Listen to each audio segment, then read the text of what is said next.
PDS math ক্লাসে সকলকে স্বাগত। ক্লাস 10-এর আসন্ন টেস্ট ও মাধ্যমিক পরীক্ষার লক্ষ্য রেখে শর্ট প্রশ্নের সমাধান নিয়ে আলোচনা করছি। আগের বছর অর্থাৎ 2023-24 সালের পর্ষদের টেস্ট পেপারের এমসিকিউ কোয়েশ্চেনগুলোর সমাধান করছিলাম। আগের ভিডিওতে একের দাগের কোয়েশ্চেনগুলোর সমাধান হয়ে গেছে। আজ দুইয়ের দাগে শূন্যস্থান পূরণ ও সত্য মিথ্যা কোয়েশ্চেনগুলোর সমাধান করব। দুইয়ের দাগে একের কোয়েশ্চেন আছে 30, 19, 28, 32, 32, 21, 22, 26 এর মধ্যমা কত হবে। এখানে সংখ্যাগুলোকে ঊর্ধ্বক্রমে সাজিয়ে লিখব। তাহলে এখানে প্রথম আছে 19, তারপরে 21, 22, 26, 28, 30, 32 এবং 32। তাহলে এদের মধ্যমা বার করতে হবে। মধ্যমা বার করলে এখানে পজিশনে দুটো আছে, 26 আর 28।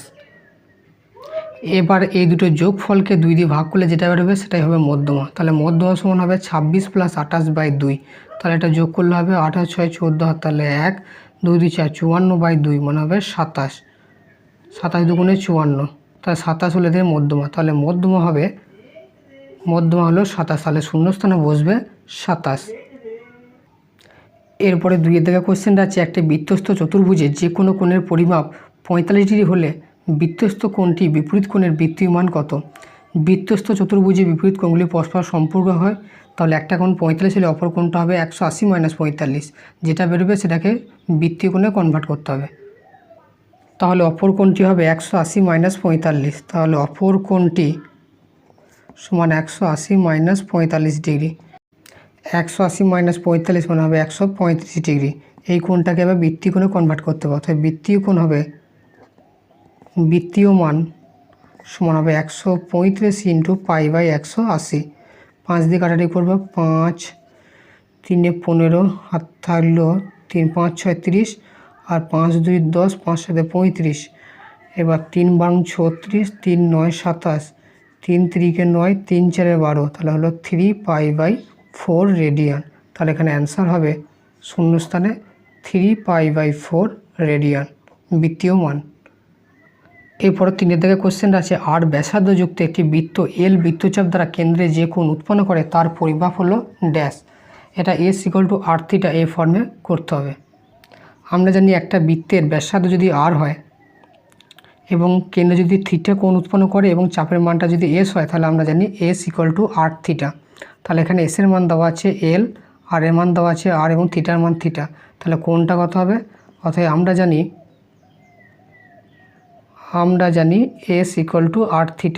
তাহলে S এর জায়গায় L বসিয়ে দেবো। L সমান হবে r × θ। তাহলে θ = হবে L/r। তাহলে এখানে শূন্যস্থানে বসবে L/r।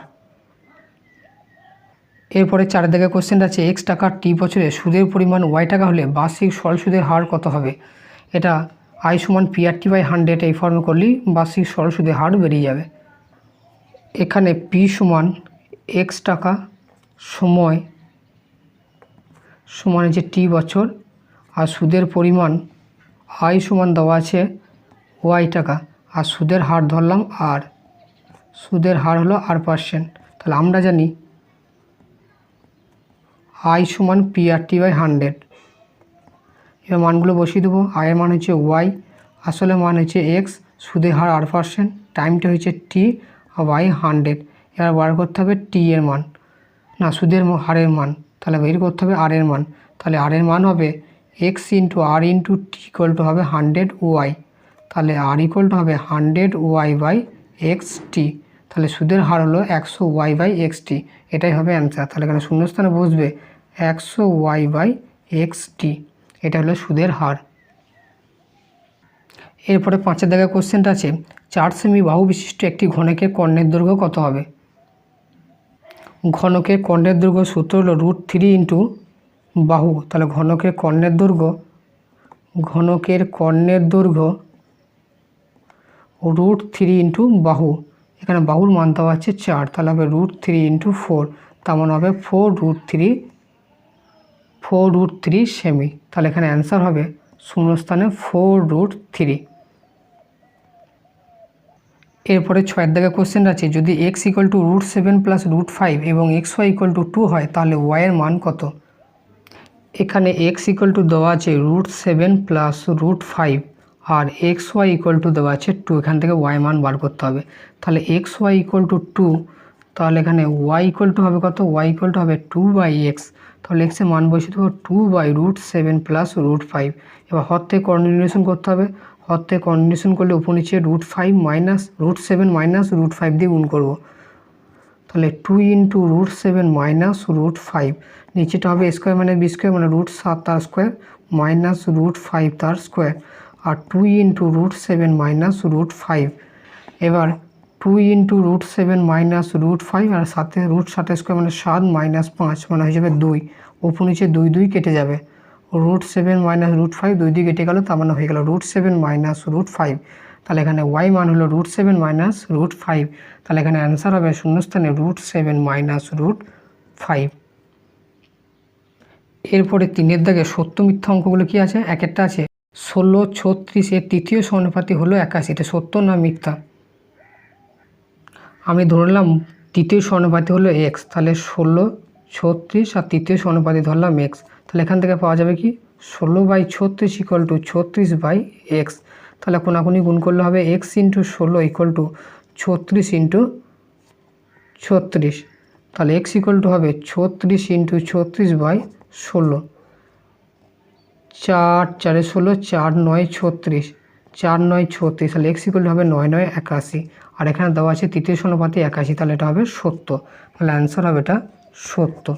এরপরে 2-এর দাগে কোশ্চেনটা কি আছে, 2-এর দাগাটা আছে 15 12 16 15 12 x 16 18 16 10 এর সংখ্যাগুলো মান হলো 16 হলে x ইকুয়াল টু 12 হবে।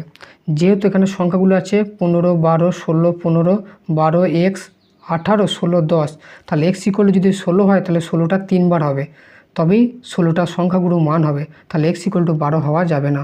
x ইকুয়াল টু যদি 16 হয় তাহলে 16টা 3বার রিপিট হবে, তাহলে 16টাই তখন হবে সংখ্যাগুলো মান। তাই এখানে x ইকুয়াল টু 12, এটা হবে মিথ্যা। তাহলে এটা হবে মিথ্যা, কারণ x ইকুয়াল টু 16 হলে 16টা 3বার হবে, তাই তখন 16টা সংখ্যাগুলো মান হবে। এরপরে 3-এর দাগে কোশ্চেনটা আছে কোন একটি বৃত্তের বহিঃস্থবিন্দু থেকে বৃত্তের উপর সর্বোচ্চ 2টি স্পর্শক অঙ্কন করা যায়, এটা হবে সত্য।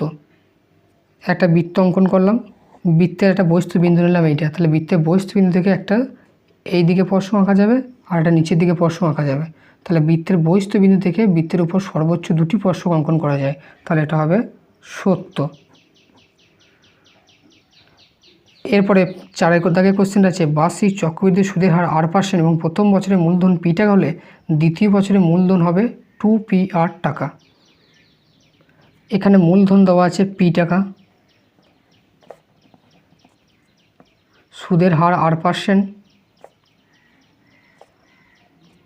এবং দ্বিতীয় বছরে বার করতে বলে, তার মানে সময় হবে 1 বছর। দ্বিতীয় বছরের মূলধন মানে হবে 1 বছরের সমূল চক্রবৃদ্ধি কত হচ্ছে, তাহলে 1 বছরের সমূল চক্রবৃদ্ধি হবে p × 1 + r/100 to the power n, এর জায়গায় বসবে 1। তাহলে এখানে সমূল চক্রবৃদ্ধি 1 বছরের পর সমূল চক্রবৃদ্ধি হলে এইটা, তাহলে দ্বিতীয় বছরের মূলধন হবে এইটা। তাহলে দ্বিতীয় বছরের